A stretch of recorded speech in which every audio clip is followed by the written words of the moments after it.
Welcome back to the Book Summary Podcast. Today we are going to be taking a deep dive into Get Out of Your Own Way at Work and Help Others Do the Same. By Dr. Mark Goulston. Yes, Dr. Mark Goulston. Now, this book is... The treasure trove. Yeah, treasure trove, really, of insights for anyone who's ever felt kind of stuck. Or frustrated at work. Yeah, frustrated in their work life, for sure. You know, I was flipping through it, and I was just so amazed by, how many self-defeating behaviors Goulston actually covers. 40. 40. Like he's holding a mirror up to... All the ways we trip ourselves up. Exactly. Yeah, and what's fascinating is that he doesn't just list the behaviors. No. Right? He kind of digs into those root causes. Yeah, the root causes. And often, tracing those back to our childhood experiences. Often. Okay. That piqued my interest because I could definitely see how early patterns, could still be influencing us as adults. Wow. So what's Goulston's take on that connection? He uses this brilliant analogy of super baby and powerless baby to explain it. Think about when we're little kids. We have this, incredible confidence, this super baby mentality. Right. We're fearless. We explore, Yeah. We're not afraid to try new things. That's so true. It's like we're born with this natural resilience. Exactly. But then we inevitably encounter, setbacks. Yeah. We fall down. We experience moments of helplessness, right? And that's the powerless baby emerging. Right. And how our parents respond to those moments Interesting. can shape our future behaviors. That makes so much sense. Yeah. So if they overprotect us, they criticize us too harshly or just ignore our struggles, we develop coping mechanisms that might not be so healthy in the long run. Exactly. And you know what? Those patterns, those ingrained patterns can show up years later in our work lives as procrastination, defensiveness, fear of confrontation, so many other self-defeating behaviors. Wow, that's a powerful insight. So we're basically carrying around these inner babies to the office, reacting to situations based on those early experiences. It's true. Now, if you're finding this deep dive helpful so far, don't forget to hit that like button and subscribe to the channel for more insightful book summaries. Absolutely. Yeah. Now let's dive into some of those specific behaviors Yeah, let's get specific. that Goulston unpacks. Yeah. One that really resonated with me was procrastination. He talks about this editor named George, brilliant writer, but he just couldn't seem to, finish his assignments. I know that feeling. I think we can all relate to that, right? Oh, yeah. That feeling of putting things off, especially when we're feeling overwhelmed. Yeah, or unsure of ourselves. Or unsure of ourselves, yeah. Yeah, and that's what was happening with George. He had this deep-seated fear of negative feedback stemming from childhood. Okay. So afraid of criticism that he would avoid finishing his work altogether. It's almost like he was subconsciously sabotaging himself to avoid potential pain. Exactly. Yeah. And Goulston points out that this is a common pattern with procrastinators. They'd rather not try than risk failing. But the irony is, by procrastinating, they're actually guaranteeing the negative outcome that they are trying to avoid. It's self-fulfilling. Self-fulfilling prophecy. Exactly. So does Goulston offer any, advice for breaking free from this cycle? Oh, yeah. He suggests finding a buddy at work. Okay. Someone you trust who can help you break down tasks and hold you accountable. It's about creating a supportive structure to combat that inner fear. I love that. It's like having a built-in cheerleader to help you stay on track. Exactly. Yeah, it's fascinating how these seemingly simple behaviors can have such deep roots and really impact our performance. Now, if you're enjoying this deep dive, be sure to share it with your friends and colleagues who might benefit from these insights. Absolutely. Spread the word. Now, another behavior Goulston explores is getting defensive. He explains that it often stems from those childhood experiences where we were constantly told we were wrong or made to feel inadequate. And so we carry that baggage into adulthood, and we perceive criticism even when it's not intended. Right, we're bracing ourselves for attack. Yeah, it's like you're always bracing yourself, right, for an attack. Exactly. Yeah. And it can create a lot of tension in the workplace because you're constantly misinterpreting people's intentions. That sounds exhausting. Yeah. Always being on guard like that. Yeah. What's Goulston's advice for dealing with this defensiveness? He suggests consciously labeling people in your workplace as either rooting for you or rooting against you. Okay. This mental filter helps you identify who's genuinely trying to help and who might have ulterior motives. That's a great strategy. It's like creating a mental shield to protect yourself from the negativity while still being open to constructive feedback. Now, I'm curious about this whole idea of communication styles. Mm. Goulston mentions different communication styles like monologue, diatribe, argument, discussion, and dialogue. Yeah, he dives into those. Yeah, so can you kind of break those down? Absolutely. So a monologue, Yeah. as the name suggests, is all about you, the speaker. Right. It's like a one-sided performance, Right. where you're not really engaging with the other person. Got it. Goulston had a patient named David, Okay. who was a classic monologuer. He would just talk and talk, Oh, filling every silence with his own thoughts, opinions. I bet that was exhausting to be on the receiving end of. As his therapist, imagine. Yeah. But it highlights how some people use talking as a way to avoid real connection, That's interesting. Now, a diatribe is basically an angry monologue. Okay. It's a rant where you're just venting frustrations without considering the other person's perspective. Right. And then there's the argument style, Okay. which is all about winning, not understanding. Got it. It's a battle of ideas where both sides are just trying to prove the other wrong. Right. So those don't sound like productive ways to communicate. Not really. Yeah. So what about discussion and dialogue? How do those differ? Discussion is more balanced Okay. than an argument. Yeah. You're exchanging ideas with respect. Yeah. But it's still at an intellectual level. Right. You're not necessarily trying to connect on an emotional level. Dialogue, on the other hand, is where true connection happens. Right. Starts with empathy. You're genuinely trying to understand the other person's point of view, not just waiting for your turn to speak. So dialogue is the holy grail of communication, Ah. creating that space for genuine understanding, that connection. And before we move on to the next behavior, I just want to remind everyone watching that we're barely scratching the surface of this book. If you're finding this deep dive valuable, be sure to hit that subscribe button and check out the full book, Get Out of Your Own Way at Work, for even more insights and practical tips. Absolutely. Read the full book. Now, one behavior that I think a lot of people struggle with, especially in the workplace, is not delegating. Yeah, not delegating. It's often rooted in a fear of like losing control or feeling like we're the only ones who can do the job right. Right, right. Goulston uses the analogy of a patient who's afraid to come off a respirator, Oh, even though it's necessary for their recovery. wow. Okay, so how do we let go of that control and kind of learn to trust others with important tasks? He provides a step-by-step process for effective delegation. Okay. You start by showing someone how to do the task, then you have them do it under your supervision, and finally, they teach it back to you. That makes so much sense. Right. So it's about like empowering others, Yeah. not just dumping tasks on them. Exactly. Oh. That's a key theme throughout the book. It's about creating a more collaborative and supportive work environment, Right. not just focusing on individual achievement. And that leads us to another behavior that can really sabotage success, Yes. talking over others Talking over others. or talking at others. This is Yeah. a classic sign of like insecurity, Or a need for attention. need for attention, right? Goulston had a patient named David who just couldn't stop monologuing. Oh, that's David again. Yeah, it's David again. He was so afraid of silence that he would just constantly interrupt and talk over others. It's not really a conversation if one person is doing all the talking. It's not. And Goulston emphasizes that you can actually tell what kind of communication style someone is using by observing their body language. Interesting. I'm really interested in that. Yeah.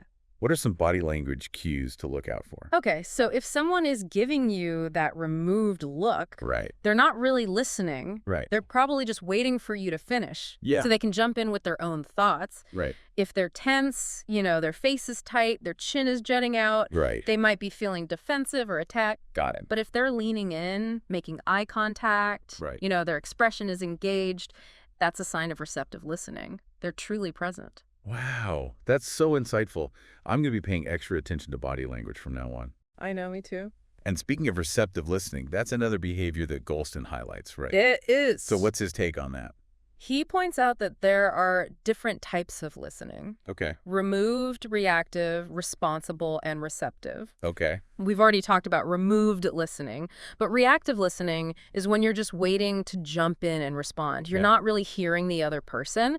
Responsible listening Okay. is more about focusing on the facts, getting the information you need to move forward. And then there's receptive listening, which is the highest level, Okay. about empathy. Hearing not just the words, but the emotions behind them. So receptive listening is like that holy grail of communication again. It is. You're creating that space where the other person feels truly heard and understood. And before we wrap up this part of our deep dive, I just want to encourage everyone watching to hit that like button and subscribe to the channel for more insightful content like this. We'll be back in a moment to explore even more self-defeating behaviors and how to overcome them. We'll be right back. Okay, so we talked about procrastination, defensiveness, different communication styles. Yeah. What other self-defeating behaviors does Goulston address in the book? One that I think is particularly relevant in today's fast-paced work environment is being competent but out of touch. Oh, interesting. Yeah, and this one really resonated with me because, you see it a lot in these highly skilled people, Right. Who excel in their technical abilities but really struggle with the interpersonal side of things. It's like they're brilliant in their field, but they can't connect with people on a human level. Exactly. Goulston had this patient named Leonard, Sorry. a sales rock star. I mean, this guy consistently exceeded his target, but he alienated everyone around him with this, competitive, critical attitude. Okay. So focused on being competent that he completely overlooked the importance of building relationships. That's a classic example of how self-defeating behaviors can, sabotage even the most talented people. Hmm. So what's the advice for someone like Leonard, who's clearly brilliant, but lacking those social skills? Goulston emphasizes the need for self-awareness and feedback. Okay. He encourages people like Leonard to actively seek input from colleagues and mentors to really understand how their behavior is impacting others. Makes sense. It's about expanding their perspective beyond their own narrow focus on competence. It makes you wonder, do you think people like Leonard are even aware of how they're coming across? Or are they just so caught up in their own world that they're oblivious to the negative impact they're having on others? That's a great question, and I think it varies from person to person. Yeah. Some people might be completely unaware of their blind spots, Yeah. while others might have a sense that something's off but don't really know how to address it. Right. The key is to create a culture of feedback, Okay. where people feel comfortable sharing their perspectives without fear of reprisal. That makes sense. I think sometimes we're so afraid of hurting someone's feelings or causing conflict that we avoid giving that honest feedback. But ultimately, we're not doing anyone any favors by letting those negative patterns continue. No. And speaking of negative patterns, another behavior that Goulston delves into is lacking self-discipline. Now, that one's a biggie for a lot of us. Oh, it is. It can manifest in so many ways. Oh, yeah. Poor time management, unhealthy habits. Right. Difficulty following through on commitments. Yeah. But Goulston is quick to point out that it's not a character flaw. Okay. It's a habit that can be changed Oh, I like that. with conscious effort and practice. Okay, so you're saying it's not about beating ourselves up for lacking discipline. It's about finding, practical strategies for developing it. I like that. Do you have any specific examples from the book that illustrate this point? He tells this great story about Phil, Yeah. a talented graphic designer Yeah. who was constantly struggling with deadlines, Oh. making careless mistakes Okay. due to his lack of self-discipline. Okay. His boss finally gave him an ultimatum. Oh.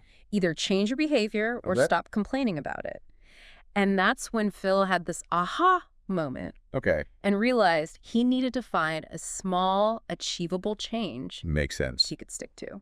That moment of realization is so powerful, isn't it? It is. Sometimes we need that external push Yes. to really wake up and take ownership of our behavior. Absolutely. So what did Phil do? What was that small change that made a big difference? He simply started finishing his designs a day earlier than usual Okay. so he could look at them with fresh eyes Makes sense. and catch any errors. That's a great idea. Simple shift in his routine, but it had a huge impact on his work quality and his overall stress level. I bet. He became more reliable, his team was happier, and he finally gained the respect he deserved. That's such a great reminder that those small changes can lead to big results. It's not about, overhauling your entire life. It's about identifying those key areas where you can improve and making that incremental progress over time. And if you're enjoying these insights and practical tips, be sure to like this deep dive and subscribe to the channel for more book summaries and personal growth content. Absolutely. Now, building on that idea of self-discipline, another behavior Goulston tackles is wasting time, which, let's be honest, is something we all struggle with to some degree. To some degree. Right. All right, absolutely. And it's so easy to get distracted in today's, hyper-connected world. I mean, I feel like I'm constantly battling emails, social media notifications, those endless rabbit holes of online information. I know. Goulston points out that our work environments are often designed for distraction, It's true. with constant interruptions, pointless meetings, Yeah. unnecessary bureaucracy. It's true. It's like we're set up to fail. It is. It is. And it sometimes feels like you're fighting an uphill battle just to get anything done. So what's the key to breaking free from this time-wasting trap? Working hard doesn't always equal working smart. That's true. You can get caught up in this reactive mode, Right, constantly putting out fires. Constantly putting out fires instead of taking the time to think strategically and prioritize effectively. That makes sense. He talks about this executive recruiter, Lee Ryan, who hates institutional time wasting. Ryan's philosophy is to streamline processes, delegate effectively, and eliminate anything that doesn't add value. I love that. It's like decluttering your workspace, but for your time and energy. Exactly. It's about being intentional with how you spend your most valuable resources. Absolutely. Do you think that ties into the idea of thinking you're indispensable? Yes. Which Goulston also addresses in the book. Absolutely. Those who think they are indispensable are often the biggest time wasters. Oh, interesting. How so? They take on too much, they work late, they never take vacations. Because they believe the company can't function without them. Yes, they're the martyrs of the workplace. They're always running around like they're saving the world. Exactly. And probably burning themselves out in the process. It's true. It can lead to resentment. Right. Diminished productivity. So what's the antidote to this indispensable trap? Recognizing that you're not doing anyone any favors by running yourself ragged. Right. Goulston encourages people to think about the bigger picture. Okay. What happens if you get sick? Right. What happens if you want to move on to a different opportunity? That's a good point. You need to create systems and empower others to ensure that things run smoothly even without you at the helm. Yeah, that's such a crucial point. It's about building a sustainable work life, not just a heroic one. Exactly. Yes. It's about empowering your team and creating that culture of shared responsibility, not individual martyrdom. I love that. Shared responsibility. Now, I'm curious about this behavior of people-pleasing. I think a lot of us, especially those who are naturally empathetic and, want to be liked, Likeable, can fall into this trap. Yep. So what are some of the signs of people-pleasing, and how does it kind of sabotage our success? People pleasers are constantly seeking approval Okay. and validation from others. Right. They overcommit, they overwork, and they bend over backwards to avoid upsetting anyone. Oh, wow. Even at the expense of their own well-being and priorities. Okay. They're like chameleons. Right. Constantly adapting to please everyone around them. Which ultimately leaves them feeling depleted and resentful. Yes. Goulston had a patient named Raymond. Okay. Who was a classic people pleaser. Okay. He was a manager who struggled to assert himself. Okay. Because he was so afraid of conflict. Right. His team walked all over him. Oh, wow. Because he was so desperate to be liked. That's a perfect example of how people-pleasing can backfire. It's like you're trying to win a popularity contest at work. Exactly. But you end up losing yourself in the process. Yeah. So what's the key to breaking free from this pattern? Setting healthy boundaries. Okay. Recognizing that you can't please everyone all the time. That's so true. Goulston encourages people to focus on their own values and priorities. Okay. Let go of the need for constant external validation. That's a hard one. It is. It's about finding your inner compass. Yes. And staying true to your own North Star. Your North Star. Even if it means disappointing some people along the way. Absolutely. That's such a powerful message. It's about finding that balance between being kind and compassionate, right, but also being assertive and standing up for yourself. Yes. And if you're finding this deep dive into get out of your own way at work helpful, be sure to check out the full book for even more insights and practical strategies for overcoming self-defeating behaviors. It's a game changer for anyone who wants to, improve their work life and achieve greater success. Absolutely. Now, shifting gears a bit, another behavior Goulston explores is feeling guilty. We all experience guilt from time to time. Oh, we do. But when it becomes a chronic pattern, yes, it can paralyze us and prevent us from making those tough decisions. Absolutely. Guilt can be such a heavy emotion, can't it? It can. It's like you're carrying around this invisible weight that drags you down. I know. What are some of the ways that guilt kind of manifests in the workplace?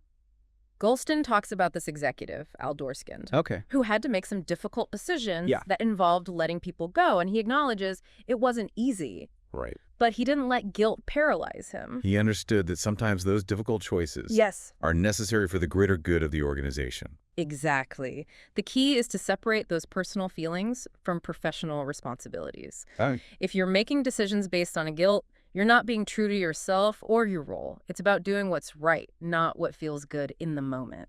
That's a tough but important lesson, isn't it? Sometimes we have to make those hard calls, even if they're unpopular or emotionally challenging. It's about having that long-term vision and understanding that difficult decisions are often necessary for growth and progress. Absolutely. And that ties into another behavior Goulston addresses, not being able to take no for an answer. These are the folks who keep pushing and pushing, even when it's clear that the other person isn't interested or receptive to their ideas. Oh, I know that type. Oh, we all do. They just can't take a hint. And it can be so draining to be on the receiving end of that relentless pressure. Oh, it can be incredibly damaging to relationships. Yeah. Both personal and professional. Goulston tells a great story about Walter, a sales rep, who was initially devastated when he lost this big account. But instead of, sulking or blaming the client, Yeah. he swallowed his pride and asked for feedback. What a great move. I think a lot of us would rather avoid that kind of vulnerability, especially after a rejection. It's true. But it's precisely that vulnerability Yes. that allowed Walter to turn a perceived failure into a valuable learning opportunity. Absolutely. So the client actually gave him some insightful feedback that helped him improve his pitch Right. and land even bigger accounts in the future. Good for him. The takeaway is that no isn't always the end. It can be the beginning of something even better It can. if we're open to learning from it. Absolutely. That's such a powerful reminder to stay positive and keep learning, even in the face of setbacks. It's true. Rejection is a part of life, but it's how we respond to it that determines our ultimate success. It is. It is. And speaking of responding to challenges, another behavior Goulston explores is not forgiving. Yeah, not forgiving. It's like holding on to resentment in anger, It's a poison that we drink, expecting the other person to die. Exactly. How do we find that strength to forgive, especially when we've been deeply hurt or betrayed? That's a hard one. It is. Goulston tells a cautionary tale about Arlene, an accounting manager, Okay. who had this public blow-up with her boss, Oh, ended up quitting in a fit of rage. wow. She later regretted her action, Right, but the damage was already done. right. She let her anger and resentment control her, and it ultimately cost her her job and her reputation. Wow, that's a hard lesson. It is. Goulston emphasizes that forgiveness is about letting go of the past, Okay. so you can move forward. It's not about condoning bad behavior. It's about freeing yourself from the burden of resentment and bitterness. That makes sense. It's not about saying what happened was okay. It's about releasing that negative energy so you can reclaim your power and move on with your life. That's it. Choosing peace over resentment. Even if it feels difficult in the moment? Absolutely. Yeah. And speaking of difficult emotions, another behavior Goulston addresses is panicking. Oh, yeah. We all experience moments of anxiety, but when panic takes over, Yeah. it can cripple our ability to think clearly and make rational decisions. It's like your brain just goes into freeze mode, Yeah. and you can't access your logic or your common sense. Right. It's that fight, flight, or freeze. Right. So how do we break free from that panic spiral when it starts to take hold? Goulston shares an incredible story about Bob Eckert, the CEO of Mattel, Okay. who faced a major crisis early in his career. Uh-oh. He was being accused of price gouging, and the media was calling for his head. He was tempted to panic. But then he remembered some wise advice from a mentor. Just do what needs to be done today and let tomorrow take care of itself. Wow, that's such a calming perspective. It is. It's about breaking down those overwhelming challenges into, manageable steps. Yes. And focusing on what you can control in the present moment. Exactly. And Goulston suggests using grounding techniques, like focusing on your breath or engaging in a simple, repetitive task to calm your nervous system and regain control of your thoughts. Yeah, that makes sense. The goal is to shift from that state of overwhelm to a more centered and focused mindset. Those are some great tips for managing anxiety and staying grounded in challenging situations. It's so easy to get swept up in the drama and the what-ifs, but ultimately it's about staying present and taking things one step at a time. One step at a time. Now, another behavior that Goulston explores is quitting too soon. Yeah, quitting too soon. And this one is often rooted in, a fear of failure. People give up before they've even given themselves a chance to succeed Right. because they're so afraid of the potential pain of not measuring up. They sabotage themselves before they even get started. It's like they're sabotaging themselves before they even get started, right? Yes, Because that fear of failure is so overwhelming. exactly. Goulston tells this heartbreaking story about Lewis, Okay. a man who abruptly quit his job Okay. because he felt unappreciated. He didn't consider the impact on his family. Oh, wow. Or explore other options. He just bailed at the first sign of discomfort. Wow. So it's like he was running from the challenge instead of embracing it as an opportunity for growth. It was. It was. That's a classic example of how fear can drive our decisions, right? Yes. And lead us to make choices that aren't in our best interests. Absolutely. Well, how do we cultivate that resilience and determination to persevere even when things get tough? Goulston encourages people to focus on their trying muscle, Okay. not just their succeeding muscle. It's about shifting your perspective from like a fear of failure Yes. to like a love of the process. Yes. Embrace the journey. Embrace the journey, knowing that those setbacks and challenges are an inevitable part of growth. Absolutely. That's such a powerful reframe. It's not about being perfect. No. It's about being persistent. Yes. Embracing the learning that comes from every experience, Exactly. both the successes and the failures. It's all about learning. And that brings us to another behavior that can hinder effective communication, using jargon. Jargon. I hate jargon. I know, right? And it can be a major barrier to, clarity and connection, especially in the workplace where people from different backgrounds, different areas of expertise are coming together. Absolutely. It's like we're trying to impress people with our fancy words, but we end up alienating them and creating confusion. It's true. Goulston shares a funny anecdote about his experience during the O.J. Simpson trial, Okay. where the lawyers were throwing around all this technical legal jargon that the jury clearly couldn't understand. Right. You know, it's a great example of how using language that's inaccessible to your audience can undermine your message and create unnecessary barriers. Yeah, it's a good reminder to, keep it simple, Exactly. focus on clarity, not complexity. Clarity. So what are some strategies for ensuring that our communication is clear and accessible to everyone, regardless of their background or expertise? Goulston emphasizes the importance of checking for understanding. Okay. Instead of just assuming that people are following along, Right. ask them to explain back to you what they heard Okay. to make sure that message is landing. That's a great tip. It is. I'm going to start incorporating that into my communication, both at work and in my personal life. Yeah. It's so easy to get caught up in our own heads and assume that others are understanding what we're saying, I know. but that's often not the case. Not at all. Now, another behavior that I think a lot of people struggle with, especially those who are high achieving and driven, is being afraid to ask for help. Oh, that's a big one. And it often stems from this, fear of appearing incompetent or weak. Right. We should be able to handle everything ourselves. Right. It's like we're trying to prove our worth by struggling in silence, but it's actually counterproductive. It is. Goulston tells a poignant story about a woman named Fanya Okay. who was terrified of asking for clarification on a work assignment because she didn't want to look stupid. Right. She ended up making a costly mistake that could have been easily avoided if she had simply spoken up and asked for help. Wow. The irony is that asking for help is actually a sign of intelligence, not weakness. It is. Right. Yeah.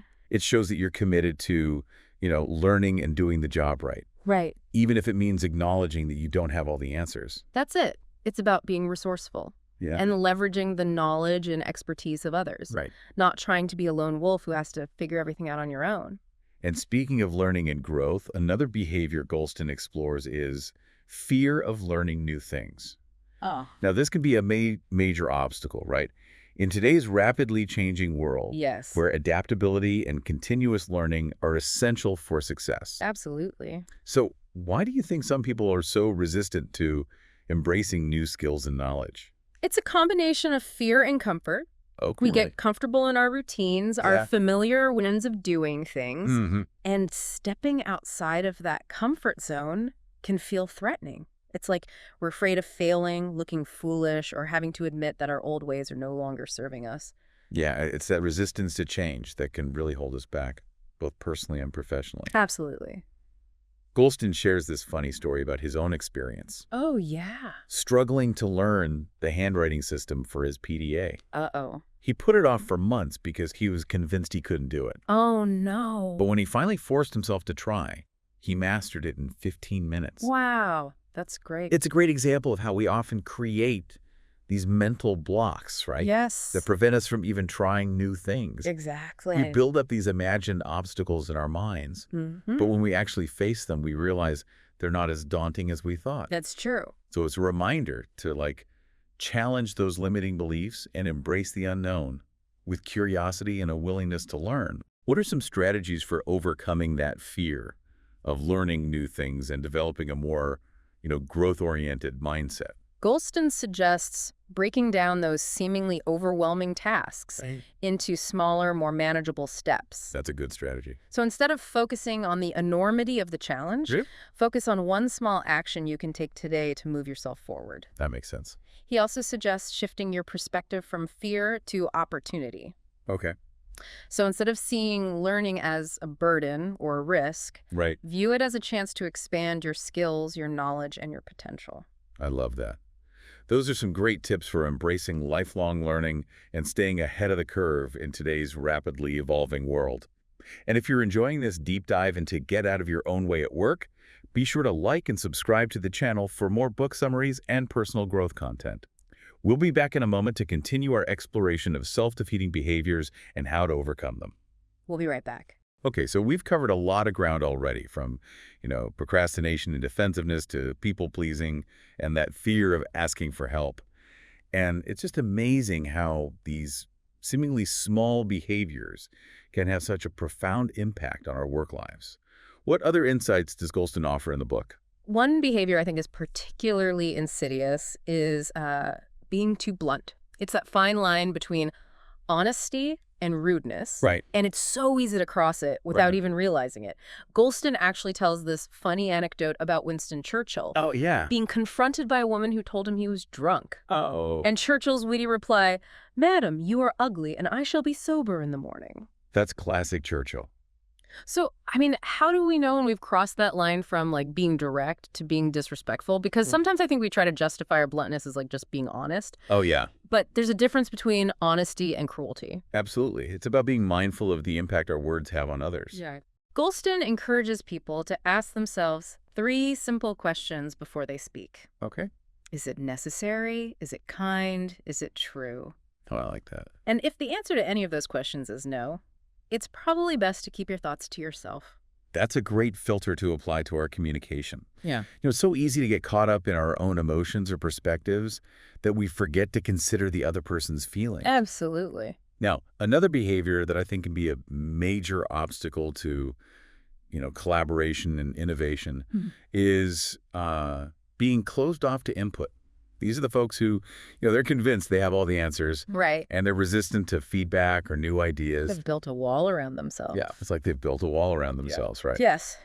Goulston had this client named Rob. Okay. Who was a successful lawyer. Okay. But also incredibly stubborn and controlling. Oh, wow. And, he just pushed away anyone who tried to, offer him advice or a different point of view. He was so attached to his own way of doing things that he just couldn't see the value in other perspectives. So it makes you wonder what drives that resistance to feedback. I know. Is it fear? Is it insecurity? Like need to be right all the time? I think it's a combination of factors, and it varies from person to person. Yeah. But ultimately, it comes down to a lack of humility. Right. Goulston emphasizes the importance of cultivating humility and recognizing that we don't have a monopoly on truth. Right. The more open we are to different perspectives and ideas, Yes, the more we can learn and grow. it's true. That's such a valuable lesson, not just for the workplace, but for life in general. Being open to feedback and new ideas is essential for growth and innovation. Absolutely. It allows us to challenge our assumptions, expand our perspectives, and come up with better solutions. I agree. Now, another behavior that can be a recipe for disaster, especially in a professional setting, is being unprepared. Oh, yeah. We've all been in meetings or presentations where someone clearly hasn't done their homework, and it's painful to watch. Oh, it is. It is. It undermines their credibility, Right. wastes everyone's time. It's like they're showing up empty-handed, expecting everyone else to, fill in the blanks. Yes. Goulston tells a story about Bill, Okay. an executive who was so used to winging it Oh, no. that he completely bombed an important presentation. He hadn't taken the time to prepare his material, Oh, rehearse his delivery, or anticipate potential questions. yikes. It was a complete disaster, and it cost him the respect of his colleagues and his superiors. That's a stark reminder that preparation is key. It is. Right. You can't always rely on charm and charisma to carry you through. That's true. So what does Goulston recommend? Goulston emphasizes that preparation breeds confidence. That's true. When you know your material inside and out, Yeah, you're able to speak with authority and conviction. absolutely. You're also less likely to get flustered or thrown off track by, unexpected questions or challenges. So it's not just about, like, showing up. It's about showing up prepared. Prepared. Right. It's Yeah. about respecting your audience's time Yes, and demonstrating that you take your responsibility seriously. absolutely. And that brings us to another challenging behavior that many managers struggle with, being afraid to fire people. Oh, yeah. It's never easy to let someone go, especially if you've developed a personal relationship with them. Right. But sometimes it's necessary for the good of the team and the organization as a whole. Right. Holding on to underperforming employees can create a toxic work environment and just drag down the entire team. Exactly. It's like a cancer that spreads. I've seen it happen firsthand, Yeah. and it's not pretty. What's Goulston's advice for managers who are struggling with this challenge? He emphasizes the importance of clear expectations, Yeah, okay. regular performance reviews, and thorough documentation. Right. It's about creating a fair and transparent process where employees are given ample opportunity to improve their performance. And if, despite these efforts, they continue to fall short, You have to have that difficult conversation and let them go. it's about being firm but compassionate. Yes. Right. Recognizing that sometimes the best thing you can do for someone is to free them up to pursue a better fit elsewhere. Absolutely. Now, another behavior that can create a lot of resentment in the workplace is expecting your boss to appreciate you. Oh, yeah, that's a big one. We all want to be recognized and valued for our hard work, Yeah. but when we become entitled to that appreciation, Right. it can backfire. It's like we're keeping score, waiting for our boss to give us that gold star or pat us on the head for every little thing we do. Exactly. Goulston tells a story about Charlene, a talented employee who felt she deserved a raise, Okay. but went about asking for it in the wrong way. She focused on her own efforts, she compared herself to her colleagues, and she just came across as demanding and entitled. Oh, wow. Her approach alienated her boss and actually hurt her chances of getting the raise she felt she deserved. That's a great example of how our approach can undermine our intentions. Absolutely.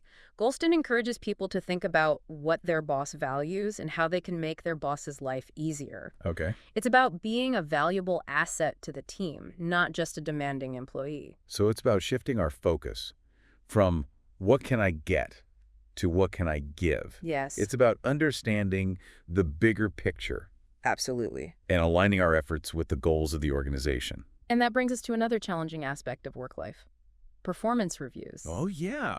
Many people dread performance reviews, both those giving them and those receiving them. It's true. They can be awkward, uncomfortable, and sometimes even confrontational. I've definitely been on both sides of that equation, and it's not always a pleasant experience. What's Goulston's advice for making performance reviews more constructive and less stressful? He emphasizes that the goal of a performance review should be to improve effectiveness, not to punish or criticize. Oh. He suggests that both the giver and the receiver go into the review with a positive, collaborative mindset. That makes sense. Focusing on identifying areas for growth and development, it's about feedback, not judgment. So it's about reframing performance reviews as an opportunity for growth and development, Absolutely. not as a dreaded evaluation. Exactly. And that brings us to a behavior that I think is often misunderstood: confusing dumping with venting. Oh, okay. We all need to release steam sometimes, Right. especially when we're feeling stressed or overwhelmed. Yeah. But there's a difference between healthy venting Okay. and toxic dumping. That's an important distinction. So what's the difference between the two? Venting is about sharing your frustrations with someone you trust, someone who can offer support and perspective. It's about getting those negative emotions out in a safe and healthy way. Right. Dumping, on the other hand, is just unloading your negativity onto someone Okay. without any intention of finding solutions. It's about making someone else responsible for your emotional baggage. So it's like the difference between a supportive conversation and an emotional drive-by shooting. Exactly. Goulston suggests checking in with yourself before you unload on someone. Are you seeking solutions or just wallowing in negativity? If it's the latter, it's time to reframe your approach. Exactly. It's about being mindful of how our emotions impact others Right. and choosing healthy outlets for processing those feelings. Absolutely. Now, another behavior that can be particularly debilitating in the workplace is fear of confrontation. Oh, yeah. Nobody likes conflict, but sometimes it's necessary to address issues head on, Mhm. especially when someone's behavior is negatively impacting the team or the organization. Right, and avoiding conflict might seem like the easier path in the moment, but it often leads to bigger problems down the road. Exactly. Goulston tells this powerful story about Frank, Okay. a CEO who was terrified of confronting a toxic employee named Mike. Uh-oh. Mike was a bully, Okay. and his behavior was creating this hostile work environment. But Frank was paralyzed by fear. So it's a classic example of how avoiding conflict can actually perpetuate the problem. It does. Goulston helped Frank understand that confrontation doesn't have to be aggressive or hostile. He introduced him to the principle of root for you or root against you. It's about finding something you can genuinely admire in the person, even if it's small, Okay. and using that as a lever for positive change. That's a brilliant strategy. It's Yeah. about finding that common Yeah. ground, even in the midst of conflict. Exactly. So instead of approaching the conversation with anger or judgment, Right. you approach it with empathy and a genuine desire to understand the other person's perspective. And in Frank's case, it worked. It did. He confronted Mike not with anger, but with genuine concern. Okay. He acknowledged Mike's strengths while also setting clear boundaries for his behavior. Okay. Mike was actually receptive to the feedback Wow. and was able to change his ways. That's such a hopeful example. It shows that even those difficult situations can be turned around with the right approach. Absolutely. Now, another behavior that can hinder our growth and success is making excuses. Oh, yeah. We all make mistakes. Yeah. It's part of being human. Right. Right. But when we constantly explain them away or shift the blame to others, Yeah. it prevents us from taking responsibility for our actions. It's like we're trying to protect our ego, but ultimately it's self-sabotage. It is.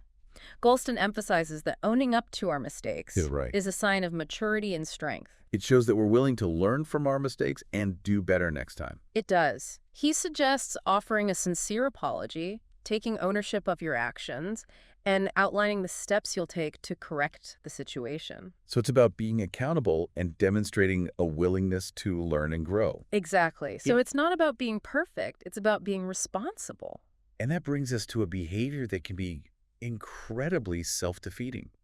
Focusing on your weaknesses. Mhm. We all have areas where we need to improve. Right. But when we dwell on our shortcomings, Yeah. it undermines our confidence and prevents us from reaching our full potential. It's true. It's like we're constantly putting ourselves down, focusing on what we're not good at, instead of celebrating our strengths. So what's the antidote to this? Goulston emphasizes the importance of identifying and leveraging our strengths. Okay. He suggests asking colleagues for feedback on what we do well, Makes sense. and then focusing on developing those areas even further. It's about playing to our strengths and letting our talents shine. It's about recognizing that we all have unique gifts to offer the world and that our weaknesses don't define us. Absolutely. And that brings us to a behavior that can be a major communication barrier, assuming others understand you. Right. We often make the mistake of thinking that just because something is clear in our own minds, Right. it's equally clear to others. We forget that everyone has their own filters, interpretations, experiences Yeah. that shape how they perceive the world. Goulston highlights this through the example of the O.J. Simpson trial again. Oh, yeah. He talks about Judge Ito giving those lengthy jury instructions Yeah. and repeatedly asking, "Do you understand?" Uh-huh.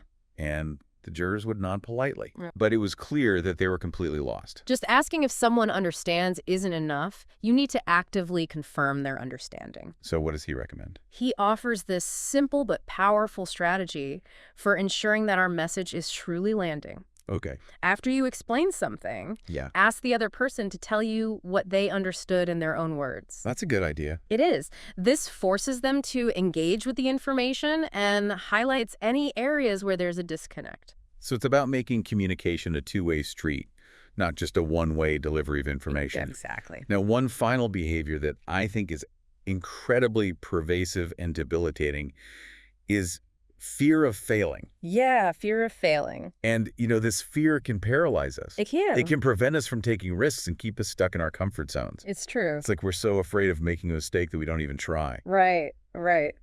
But as Goulston points out, failure is an inevitable part of life, Absolutely. and it's often our greatest teacher. He shares an inspiring story about Stephen Sample, the former president of USC. Okay. Sample was a finalist for the presidency of Ohio State University, Okay. but he didn't get the job. He initially saw it as this huge failure, Right. but it actually led him to an even greater opportunity at USC. He was able to turn that perceived failure into a stepping stone to success. That's such a powerful reminder that our perspective on failure can shape our reality. It's true. If we see failure as a setback, Yes. it will hold us back. But if we see it as an opportunity for growth and learning, it can propel us forward. I love that. And Goulston offers some practical advice for overcoming fear of failure. He suggests reframing it as feedback. Instead of seeing it as a personal attack, view it as an opportunity to learn and improve.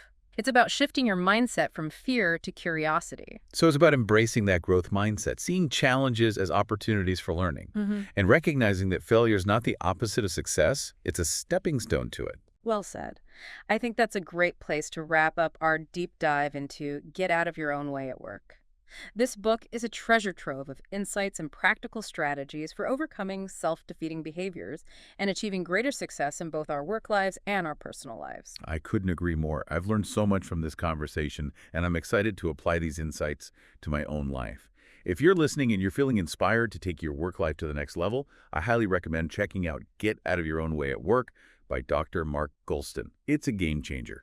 And don't forget to like this deep dive, subscribe to the channel for more insightful book summaries, and share this episode with anyone who might benefit from these powerful ideas. Thanks for joining us.